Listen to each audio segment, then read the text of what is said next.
శ్రీ వరసిద్ధి వినాయక స్వామి ఆలయంలో 21 కిలోల బరువు కలిగిన మహాలడ్డు ధర 6.25 లక్షల రూపాయలు పలికింది.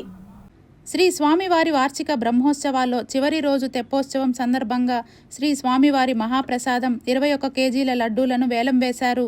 వేలంలో భక్తులు అధిక సంఖ్యలో పాల్గొని వికలాంగుల కళ్యాణ వేదిక శ్రీ సుభాష్ గుప్తా, హైదరాబాద్ వాస్తవ్యులు స్వామివారి మహాప్రసాదం 21 కేజీల లడ్డూను 6,25,000 రూపాయలకు దక్కించుకున్నారు.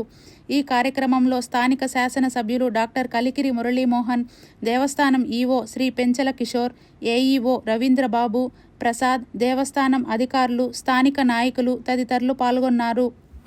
బ్రహ్మోత్సవాలు ముగిసిన తర్వాత తెప్పోత్సవం రోజున వేలంపాట నిర్వహించడం అనేది ఒక సాంప్రదాయంగా కొనసాగుతోంది. అందులో భాగంగానే ఈరోజు ఈ లడ్డూ వేలంపాట నిర్వహిస్తే ఆంధ్రప్రదేశ్, కర్ణాటక, తెలంగాణ నుంచి దాదాపు 9 మంది పార్టిసిపేట్ చేయడం జరిగింది. వేలంపాటలో పార్టిసిపేట్ చేసినటువంటి వారందరూ కూడా పోటీలో పాల్గొని హైదరాబాదుకు చెందినటువంటి వికలాంగుల సంక్షేమం కోసం అనేక రూపాల్లో సేవా కార్యక్రమాలు చేస్తున్నటువంటి ఒక సంస్థ ప్రతినిధి గుప్తా గారు 6,25,000 రూపాయలకి ఈ మహాప్రసాదాన్ని పొందడం జరిగింది. వారు 6,25,000 రూపాయల కానుకని చెల్లించి ఆ ప్రసాదాన్ని తీసుకెళ్ళబోతున్నారు. స్వయంభూ శ్రీ వరసిద్ధి వినాయక స్వామి దేవస్థానంలో మనకి బ్రహ్మోత్సవాలు ఈ రోజుతో ముగిశాయి.